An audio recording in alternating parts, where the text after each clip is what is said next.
Olá, meus queridos, boa noite, a paz do Senhor Jesus. Traremos nessa noite um tema, provavelmente é a dúvida de muitas pessoas que estão na igreja do Senhor. E o tema de hoje, o tema do nosso vídeo de hoje é sobre o fato de se Deus pode se arrepender ou não. A Bíblia apresenta alguns textos que nos parece que, dentro do entendimento da descrição bíblica, parece que Deus pode se arrepender. Então, nós temos um texto lá no livro do Gênesis, capítulo 6, no versículo 5 ao 6, que diz assim: E viu o Senhor que a maldade do homem se multiplicara sobre a terra e que toda imaginação dos pensamentos do seu coração era só má continuamente. Então arrependeu-se o Senhor de haver feito o homem sobre a terra e pesou-lhe em seu coração. Então esse texto aparentemente nos traz a compreensão de que Deus ele pode se arrepender, como também outros textos na Bíblia que nos traz a nossa compreensão de que Deus pode se arrepender. Por exemplo, lá em Jonas, quando o povo de Nínive se arrepende, com a pregação do profeta Jonas. Então ali o texto diz que Deus se arrependeu, e não quis punir aquela nação, porque o texto sugere, ou seja, o texto aparentemente diz que houve um arrependimento por parte de Deus. Mas como nós dissemos, Deus ele não pode se arrepender. Porque primeiro que Deus não comete erros. Porque o homem se arrepende porque comete erros, mas Deus não é passível de erro. Deus não erra, Deus não pode errar.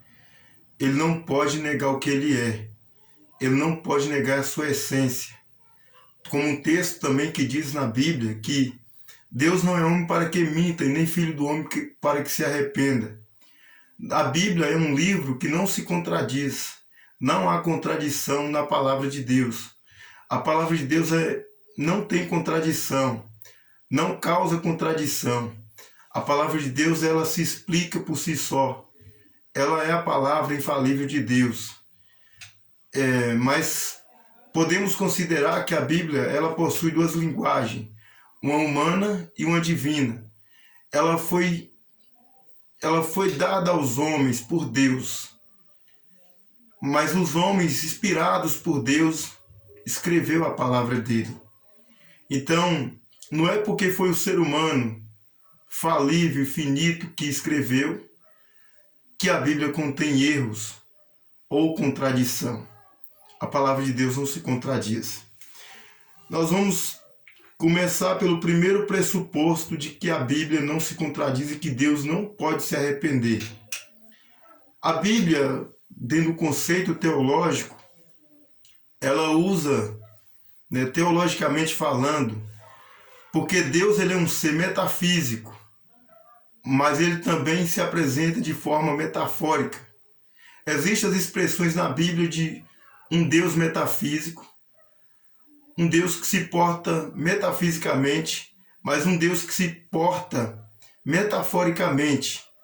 E é o caso do texto de Gênesis, onde Deus se porta, metaforicamente. Porque se Deus pode se arrepender, logo, ele não pode ser perfeito. Logo, Deus não é perfeito pelo fato de se arrepender.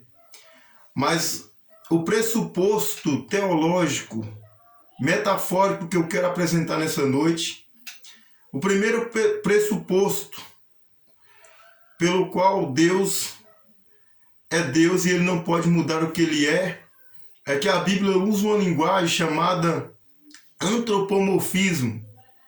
Essa linguagem diz que Deus ele é apresentado muitas das vezes com formas humanas,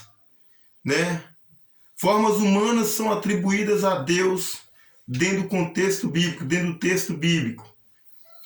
Né? Então, se eu considerar os textos que fazem referência a Deus com forma humana, se eu considerar o pé da letra literalmente, eu vou dizer que Deus ele é um ser, né, que se degrada com o tempo.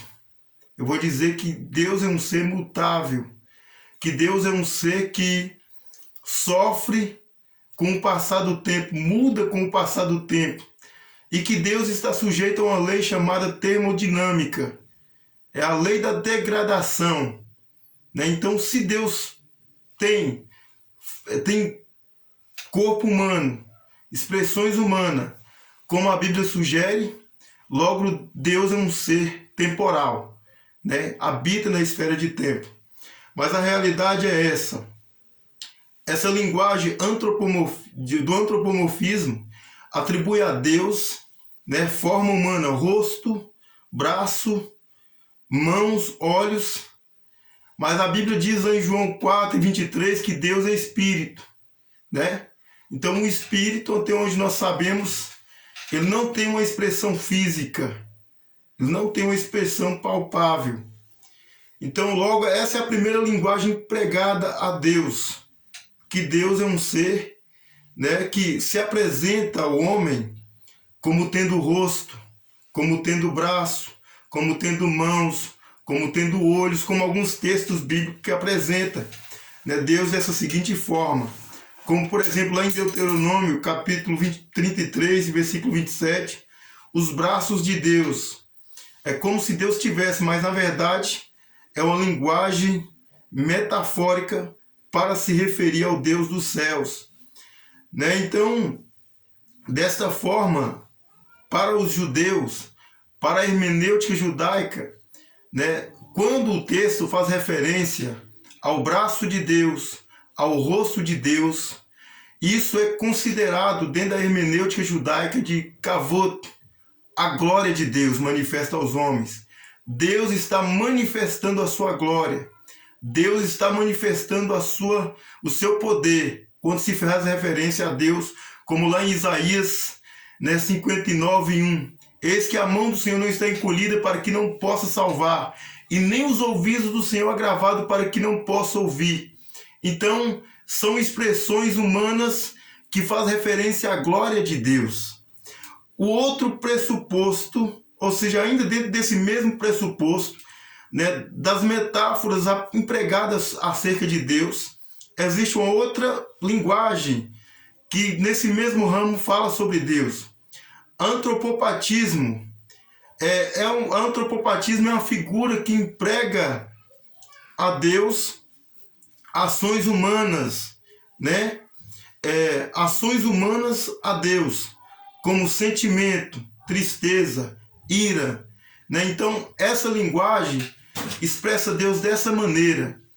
Não quer dizer que Deus, né, sofre um emocionalismo, que Deus sofre a ponto de chegar numa depressão, que Deus sofre a ponto de ficar perturbado de mente. Na verdade, Deus não sofre, Deus não pode sofrer essas mudanças. Deus não pode sofrer, né, as circunstâncias temporárias da vida humana, porque Deus é um ser atemporal. Deus está além do tempo, ele criou o tempo, mas ele não está sujeito às leis do tempo. Então,